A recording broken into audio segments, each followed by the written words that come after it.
सो hi everybody, भाई दोस्त के लिए मैं मॉम हाउस जा रही हूँ और घर से निकल रही हूँ कैब में। Cab is very good thing. आप कभी भी कहीं आ जा सकते हो, कोई टेंशन नहीं होती। और विक्रांत बुक करते हैं तो ट्रैकिंग करते रहते हैं, सिक्योरिटी की कोई प्रॉब्लम नहीं होती। सो अनिकार में लगभग 2.5 महीने के बाद में हम मम्मी के घर से जा रहे हैं और भैया दोस्त के लिए जाना है। इस बार हर त्यौहार पे जाना भी बहुत ज़रूरी है। पूरे साल में हर त्यौहार के लिए, हर त्यौहार को सिंपल तरीके से मनाना और हर त्यौहार पे जाना बहुत ज़रूरी है। वैसे भी एक बहुत दीपावली पे आप इतना थक जाते हो, इतना काम होता है घर का, बाहर का, पूजा पाठ का, तो उसके बाद में जब भाई दूज जाता है तो लगता है कि 3-4 दिन आपके रिलैक्सेशन, यानी कि थोड़े टेंशन फ्री डे आ गए। आपको कुछ नहीं करना, आपको सिर्फ घर वालों के साथ गॉसिप्स करनी है। अच्छा खाना मिलता रहता है बैठे बैठे। मम्मी, भाभी और बहनें कुकिंग करती रहती हैं। मैं भी उनके साथ में रहती हूँ किचन में गॉसिप के लिए, और बहुत अच्छा खाना बनता रहता है। और क्योंकि सब खाने के बहुत शौकीन है, घर का खाना सबको बहुत पसंद है। और आज मैंने दाल चावल के लिए बोला है, कल मैं सावर इडली के लिए बोलूँगी, क्योंकि हमारे घर में बहुत टेस्टी इडली बनती है। भाभी और सेप्स बहुत अच्छी इडली बनाती हैं। दोनों ही मोस्टली दोनों ही कुकिंग करती हैं, और सेप्स तो बहुत अच्छी कुक है। आई थिंक वो दुनिया की बेस्ट कुक है।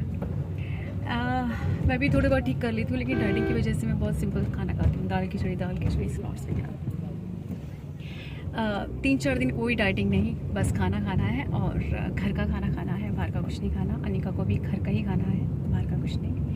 और अच्छा लग रहा है। 3-4 दिन थोड़ा हेक्टिक हो जाता है, पूजा पाठ बहुत होती है, मार्केट में भाग दौड़ रहती है। और 2.5 महीने के बाद मैं मम्मी के घर में जा रही हूँ।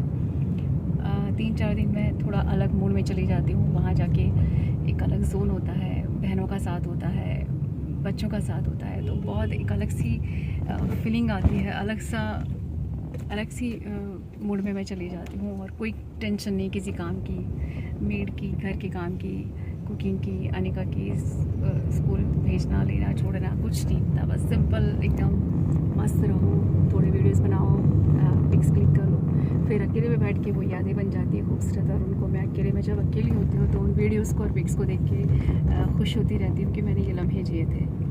क्योंकि यहाँ आके थोड़ा सा फ़र्क होता है, हर लेडी के साथ यही होता है कि बच्चों के साथ में और फैमिली के साथ में काम होता है। जिम्मेदारियाँ तो होती ही हैं, काम कम हो तो भी। और मेरा लिखने का काम है, एक राइटर हूँ मैं, तो मेरा बहुत बोरिंग काम है।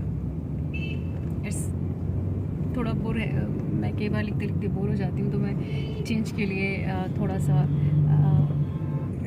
मॉल वगैरह जाना या शॉपिंग करना या फिर कुछ क्रिएटिव वर्क करती हूँ। एक मुझे डांस का बहुत शौक है। वैसे डांस सभी को करना चाहिए, बहुत बड़ी एक्सरसाइज होती है। सेकंड, एक बहुत बड़ी थेरेपी होती है। और अगर आप कथक और भरतनाट्यम थोड़ा भी सीख लें तो वो दुनिया के सर्वश्रेष्ठ डांस होते हैं। और कथक और भरतनाट्यम बहुत मुश्किल और अच्छी और बहुत ही एक इंडियन जो ट्रेडिशन है, इंडियन संस्कृति से भरे हुए। भगवान शिव और पार्वती ने डांस का, नृत्य का ज्ञान दिया था, और वही उन्होंने कथक और भरतनाट्यम जैसी कला का जन्म शिव जी ने और पार्वती ने इसका जन्म दिया था। संगीत और नृत्य की उत्पत्ति जो भगवान शिव और पार्वती से हुई है, और फिर इसे कृष्ण भगवान ने बांसुरी संगीत को बहुत ऊंचाई पे पहुंचा दिया था। तो मैं आप कह सकते हैं कि डांसिंग बहुत बड़ी थेरेपी है और बहुत बड़ी एक्सरसाइज भी है। आप डिप्रेशन में हैं, आप थके हुए हैं, आप बहुत ज़्यादा चीज़ें नहीं कर पा रहे हैं, जिम वगैरह नहीं कर पा रहे हैं, तो आपको दिन में 1 या 2 बार डांस ज़रूर करना चाहिए, नृत्य करना चाहिए। ये आपको मेंटेन भी रखता है। द सेकेंड, आपकी थेरेपी है बहुत बड़ी, आपको स्ट्रेस से, टेंशन से बाहर कर देगा। और एक म्यूज़िक बहुत बड़ी थेरेपी है। मुझे पुराने गाने सुनने का शौक़ है। मैं जब भी डिप्रेशन फील करती हूँ या मैं थक जाती हूँ या टेंशन में होती हूँ तो मैं पुराने गाने सुनती हूँ। ये बहुत बड़ी थेरेपी है मेरे लिए। और आप जितने भी डॉक्टर से मिलेंगे वो आपको बोलेंगे कि आप नृत्य संगीत में जाइए, या कोई चीज़ें जैसे बहुत सारी चीज़ें होती हैं, पियानो वगैरह, बांसुरी वगैरह, या फिर जो चीज़ें होती हैं जैसे कि म्यूज़िक क्रिएट होता है, म्यूज़िक बनता है, आप कीजिए। संगीत में जाइए, सिंगिंग में जाइए, डांसिंग में जाइए, पेंटिंग कीजिए, बुनाई कीजिए। मुझे बचपन से म्यूज़िक का बहुत ज़्यादा शौक़ है और पुराने गाने मुझे बहुत पसंद है। मेरे पापा सुनते थे पुराने गाने, उनसे मुझे शौक़ लगा था। और जब भी मुझे लगता है मैं टेंशन में हूँ, थक गई हूँ, स्ट्रेस में हूँ, तो मैं पुराने गाने सुनती हूँ। मैं आपसे ये बातें क्यों कर रही हूँ? क्योंकि सबकी लाइफ बहुत टेंशन से भरी है, स्ट्रेस से भरी हुई है, काम से भरी हुई है, जिम्मेदारियों से भरी हुई है। ऐसे में अगर आप इन सारी चीज़ों को लेके चलेंगे, म्यूज़िक को, डांस को, या आप कोई चीज़ प्ले करते हैं, पियानो वगैरह या सितार गिटार वगैरह प्ले करते हैं, तो आप यकीन मानिए कि ये बहुत बड़ी थेरेपी है। आप किसी भी स्ट्रेस से, किसी भी टेंशन से, किसी भी प्रॉब्लम से बहुत जल्दी बाहर आ जाएंगे। इसलिए मैं आपसे बोल रहा हूँ कि आप इन चीज़ों में जाइए, कला में जाइए, और म्यूज़िक तो सबसे बड़ी थेरेपी है। So love music and love dance, और थोड़ा बहुत मैं चीज़ें भी कर लेती हूँ। लिखने का शौक़ है, थोड़ा बहुत मुझे ईश्वर ने टैलेंट दिया है लिखने का, तो जब भी मेरा मूड होता है मैं कोई भी पेपर मिलता है उस पर लिखना स्टार्ट कर देती हूँ। और ऐश्वर्या कहती है मैं अच्छा लिखती हूँ, थोड़ा बहुत अच्छा लिखती हूँ। और 4-5 न्यूज़पेपर में मेरे आर्टिकल्स आते हैं, मेरी पोएम्स आती हैं, और मैं चाहती हूँ जल्दी मेरी किताब भी निकले, लेकिन क्योंकि बीच में थोड़ी हेल्थ के इश्यूज़ आ गए थे, इसलिए मेरी किताब पे मैं वर्क नहीं कर पाई थी।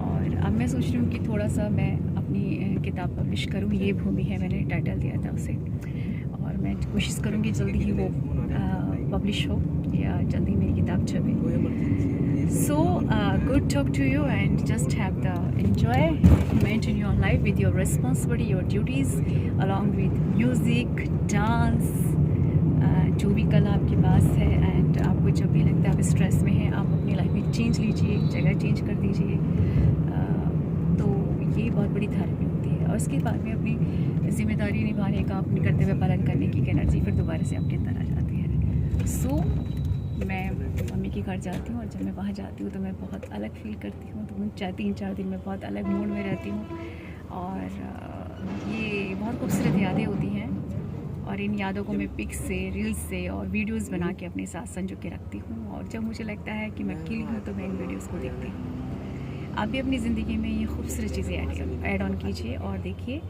कि ये ज़िंदगी को कितना खूबसूरत बनाती है। Okay, happy by the two you.